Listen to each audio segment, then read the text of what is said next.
Tiger German Road Semhandaba Lengaka Maikei Ahungi Khutyek Pinakhre Nagasingna Namna Khundaba Mafamda Tiger German Road Semhandabaga Loinana Sukem Leihandaba Amasung Militant Sing Khulai Pairaga Phongna Chatok Chasin Tauhandanabagi Matangda Nakalahungi Oiba Yanase Amma Khutyek Pinakhre Foothill Naga Coordination Committee FNC gi convener NG Akhui Joint Tribe Council GTC gi convener Mera Sau Inka Amasung Manipur Lengaki Joint Secretary Home Dr. Mayengbam Bheto Singhaga Khutyek Pinakhiba Yanase Adugi Matung Ina Konsakhul-dagi Kautro Wafong-dagi Kangsup Taba Lambi Amadi Foothill area da Leiba Intervillage Road Pumnamal Kudak-dagi Hangdoklagani Lambi asida Mahawsagi Matawgum Aki Akhang Yaudana Chatok Chasin Tauba Yahalagani Nagasingna Namna Taba Mafamsingda Poppy Pambi Thaba Thingbaga Loinana Mangjawnana Thakraba Poppy Pambi Sing Manghantak Hanabagi Matangdasu Nakalahumna Yanabak Purakle Hairi CM Khemchan Delhi Gidamak Imphal Thadokre MLA Bungjagin Balte Laikidabagi Awaba Fongdokre Thanlon Assembly Constituency ki MLA Bungjagin Balte Laikidre Hainaraba Tungda Mihun Lairi Amuk Hainerakpadagi Laingaki Oiba Thabak Thoram Sing Makha Chathab Oina Chief Minister Khemchan Delhi Gidamak Imphal Thadokre Mahangna Imphal Thadoklamdaida MLA asi Laikidre Haiba confirm Tawrakpadagi Awaba Fombagi message amasu Thadorakre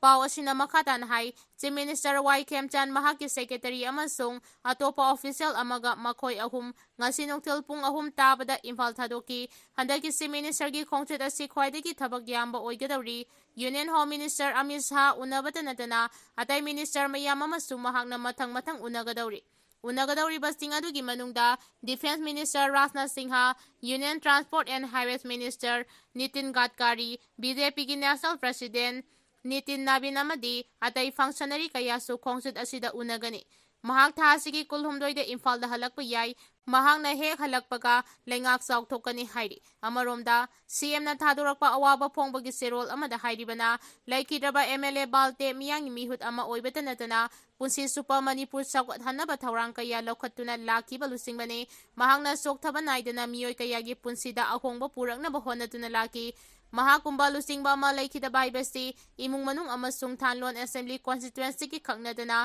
Manipur pumagi asoba mangjaba amani puksel thengba amasung miyanggi yaifanabata khanba Lusingba ama mangjari hairi Paite ama mahaki loinabi nupiga loinana Imphal da mama kurumba lakre Kuki amasung Meitei gi marakta thokiba Kanglu ki irangna nahan makai chatok Justin yanarudraba tungda Meitei na Imphal asi Kanglu khudingmaki open oire haina lauthokibagi matung ina Meitei nupi lauba paite ama ngasi numit yungba matungda mahaki family ga loinana nupi gi mama kurumba lakre paite nupa adugi maming Anthony Naulok kawi mahak Jorshanpur gi Thanlon Assembly Constituency dagine social activist oina matam kayagi mamangdagi thabak tawrakpane mahaki loinabi adugi mingna Okram Jaya kawi macha ama leire mahak singjamai singa maka yanglem leikaidagine makoina nahan makai Delhi da leirubane Manipur lengang na khudongthiba amata thokhaloi haina lauthorakpa amasung Meitei singna Imphal da lakpada kari amata akiba pokningai leite hairakpa matung ina mahaki loinabigi mama khurumjabaga loinana thauja lahongnaba airport agi lakpane mahak numinini humni Imphal da leikigane lenga kasu wari sana khigane hairi Masamaki loinabi thangna thilamlaga chelakpada garina takpada Sire Changangai Tezpur Mayai Leikaidagi Laire Lakpam Ongbi Rohini Kaupi Masagi Sahi Hompurom Surabi Nupi ama thangna thilamlaga tungda nathokuna chelakpa mapuroiba mini truck amana takpadagi mafam aduda laikidraba nupa adugi maming Laire Lakpam Bidu Sahi Hompu apokpagi ming laikidraba biro kawi Changangai Tezpur Mayai Leikaidagine mahaki loina bibu thangna thilamlaba tungda two-wheeler gari ama tongduna nanthoraki adubu golai ama laisilakpada mini truck aduga Thengaina ki amasung mafam adumaktada thaudok aduna maram oiraga laikidre hairi nupi adu miyamna hospital da pukhatuna laikanari Manipuri lol bunga senbiduna Manipurgi saktam kanbiyo haina human chain semduna MSF na kongjang changchinkre ngasi February 12 thangja numit asida International Mother's Day 2026 thorambu sarugyabo oina Imphal West ki manung channa Tidim Road Kwakaitel parengda Manipurgi lolbu tunglamchatkidamak chawkhathannaba mapung phana yokhanaba amadi aikhoi khudingmakki thaudang lei haibagi wakhalonda Manipuri Student Federation MSF na human chain semduna khongjang changthinkhre. Ngasigi changsinkiba khongjang aduda laukiba slogan sing adudi Manipuri lolbu ngak senbiduna Manipurgi saktam kanbiyu Manipur lengak na muthatkraba Manipurgi lolda tamlamba mahai tampham sing amuk hanna thigat hallu lengaki thaudang loisang singna athuba matamda lolgai amadi lalhaurol puthok piyu tamnaba lairi khudingmak Manipuri lolda phanghanbiyu haibasini.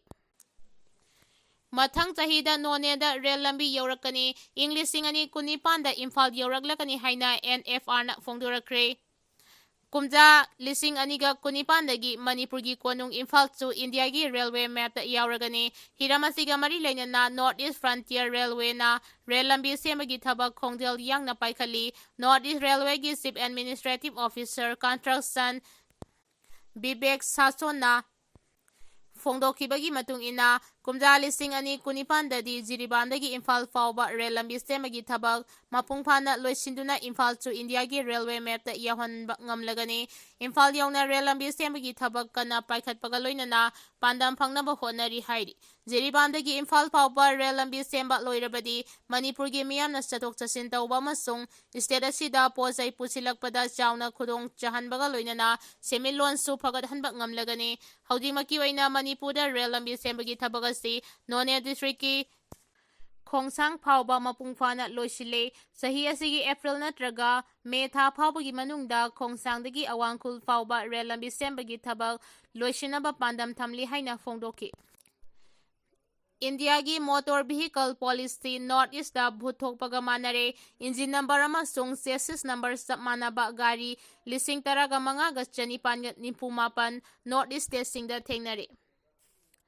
Chassis number amasung engine number sap manaba gari listing tara taruk rom awang nongpok state singi tongan mamafam singda register tawramba thengnare haina Controller and Editor General CSG ki report na phongdoragli. CSG ki report na hai Manipur yauna awang nongpoki tongan ba state singda bahan database ki record check tawbada chassis amasung engine numbers chap manaba gari lising tara manga ga chanipan pumapan tongan ba state singda register tawramba thenaki hariba gari sing adugi manungda gari lising tara ni thoi ga chamaga tara ni thoi di no objection certificate yaudana mayamda register tawramba thenaki.